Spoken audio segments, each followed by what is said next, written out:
what are the things that they should cater in a manner to like not associated with only upon AI rather than taking AI as a counterpart, as like a sathi.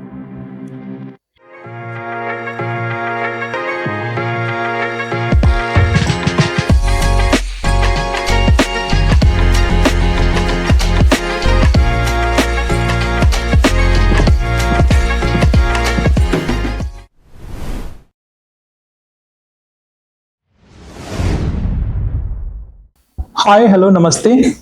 Welcome to From the Resume Season 3 by SWA English Cafe in SWA Proxima in association with Times Now, supported by SWA Photography Club. I'm your host Akash, and today we have Dr. Anukampa Behera ma'am with us, Associate Professor, Computer Science Department, Coordinator Head, ABINYA 3.2. Starting with ABINYA 3.2. Ma'am, what is ABINYA 3.0 and with what aim you name it ABINYA and why it is so impactful for the students? ABINYA, we have named ABINYA means innovation. So this entire concept is project showcasing is to bring out the innovation of our very talented students. We have kept it in-house. Only we showcase the students from ITER. So this talents we want to showcase to the world. So in this way, we have given it a name ABINYA. And this is the third season going on. So each Proxima we host it. Apart from that, we also do small showcases for specific companies. But in a grand way, this is only in Proxima. Really lovely to hear this from you, ma'am. Talking about this season 3, ABINYA, what are the changes in season 3, like trends that you had seen in season 3 from season 2 or season 1? Season 1, we had hosted mostly IoT based projects and core projects. Season 2 was dominated by IT projects.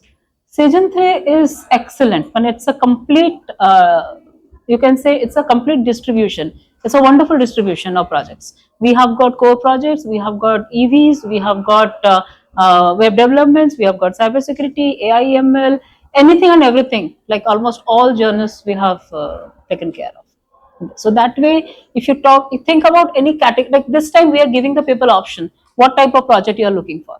So the option they are giving, we are showing them the projects. So that's a Really great to hear this from you. You had stated about these seasons and of Abhinya and the way you help students with this opportunity and platform. Like you being the faculty at ITER and the coordinator at Abhinya specifically, what are the ways that students can reach you with their genuine questions? Like they may have this fear that you might be strict or some assumption made by some other student like ma'am is really strict, yeah, please keep yourself safe. How they can reach you? Like you also at your side, like very helpful to student, very well. Then how they can reach you? okay. So reaching me is not at all difficult because first of all, when they're in third year, almost everybody interact with me because most of the people's class I take. My phone number is publicly available. So they can reach out to me on my email ID, on my phone number. They can personally meet me. But the problem that I face, like I deal with the technical preparation of students, basically. So my basic job profile is to train students as per the IT industry's requirement. So any that type of questions, if they have, like I also host project showcases. So if you have a very genuine project, if you have any idea, you don't know how to implement it, you're stuck somewhere.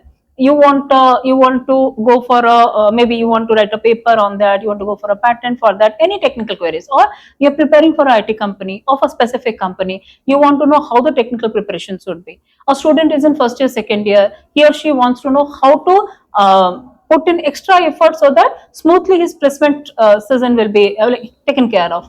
Those things I can really help out, and you can reach me anytime. You can reach me on WhatsApp and my email ID, LinkedIn, or personally also can meet me. But students, people who come to me like, I'm not getting the mail.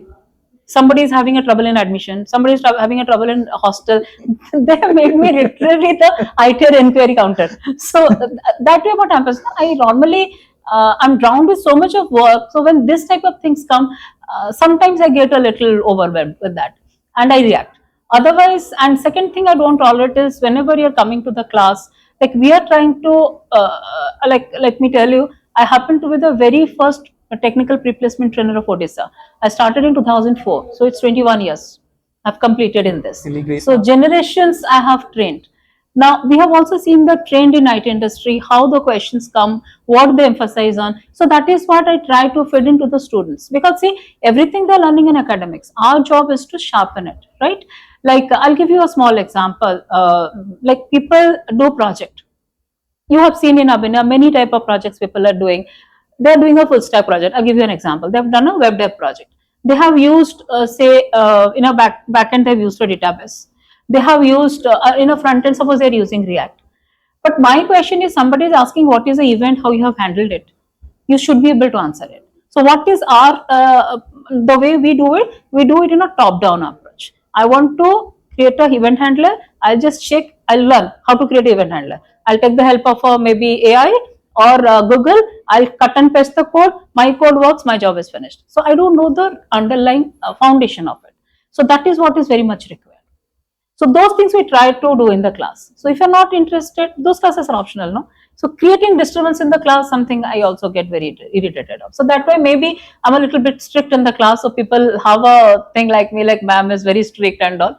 I'm not that actually. Like if you come to me in genuine, sometimes genuinely also help. Like sometimes people in placement, they're also very busy. So somebody is facing some problem genuinely. So I can take the person if I'm free. I can help him doing the, or her in her task. That is okay. But that is not my job. You come to me for my job, that's fine. So that way. Email, LinkedIn, anything you can reach. I'm all accessible. Really lovely to hear this from you, ma'am. Like building upon what you said, you specifically coming from a technical background, Yeah. specifically in DevOps, and this particular point of time, you also give some advices to students like do not rely upon AI. Use AI in an ethical way, like not like a blind fitted to AI. What are the things that they should cater in a manner to like not associated with only upon AI rather than taking AI as a counterpart, as like a sathi? Now see, two things I will tell you. Nowadays, people are so blindly dependent on ChatGPT. That is the most extensively used. People use other AIs also. Agree. So we are telling the AI to write a code for us, right? Yeah. Previously, what happened when we did not have this? We used to think how to solve a problem. So we used to do a little brainstorming on that. We used to think a little, try to work on our logic. But now we don't have. We have lost that patience also.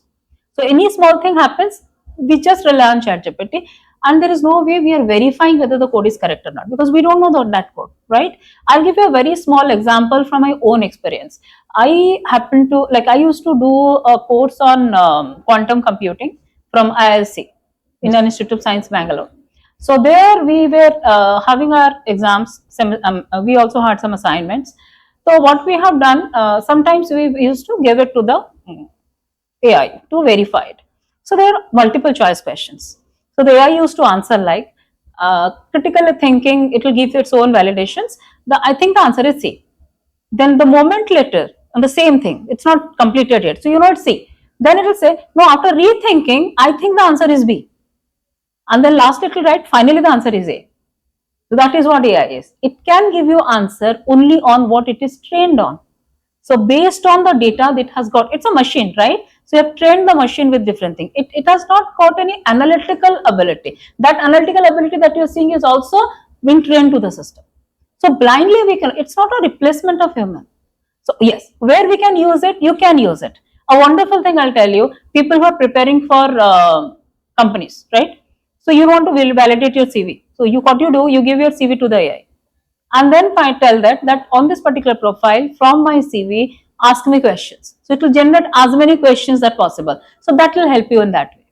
Or you can say, suppose you're doing a research thing, you can give it a topic and you can find out, give me all the related works on this. Some research papers you give me. Do not make the analysis by AI. You read it. But you can get the paper. So what you do, the web crawling that we are doing, searching from here and there and all, that job you can give the AI to do. But do not do your task by ear. Then your brain will stop thinking. It will make you handicapped. Unnecessarily, you will be dependent on it. So AI is very useful. Suppose there is a very large document, right? You don't have time for that. You give it to summarize. Skimming. Yes, you give it to summarize. You see the summary. If it is worth, it's aligned to your work, you read the whole paper. Otherwise, you can't waste time on that. So for this purpose, we can use it. But what students are doing, you give them a coding question, they'll put it to the AI. And they're simply copying and pasting. They don't understand this much also. AI puts a hint in that it is generated from AI. There are certain characters which is generated. So when you directly copy paste, no, the evaluators are also using AI to validate. So it recognizes the signature and you get a 0. So even if all your test cases pass, you get a 0. That's it. I'm really glad to hear, ma'am, that you like deep dive into this multiple sort of things and think about student, like how they can be a really impactful human being, firstly, and secondly, how. And I'm sorry to interrupt. One more thing. Whenever you're writing any like Swa English Cafe you all are from, right? So when there is any creative thing that you're doing, Yes. where we check for something called plagiarism, similarity. Quillbot. No, like Quillbot is something else. It does a paraphrasing for you. Yeah. But technical writing, when you're doing, or you're doing, somebody has told that give a synopsis of something, people are generating it through AI, right? So when we check it through a software like Turnitin, Yes. you will get a similarity 0%. There is 0% copying, but AI will come as 100%. And believe me, you will get similarity. You can do a paraphrasing, you can remove it. You get an AI similarity, you cannot remove it by paraphrasing. The entire context has to be changed, which is very difficult to do. So that's why we always tell students that do not generate project reports using AI. You write it yourself. Like they have to be self-reliant rather than being dependent. Use your brain that God has given you. Use the machine as a helping hand, not as your boss. Like my last, I will not take much more time of yours. My last question will be based on this Abhinya. Like you really put your whole heart into it, and given this space to student and getting HRs, it is very difficult to get HRs, and you really manage very well, ma'am. Like how student can turn the projects in Abhinya to real opportunity during placement system? Yeah. Now see, the feedback that we generally get, a project when a student does, how much was the student has seen, right? Yes. So from the whatever he has learned or read somewhere, or whatever the student's imagination is, the student is trying to put it into a work, right? That is a project work, we say.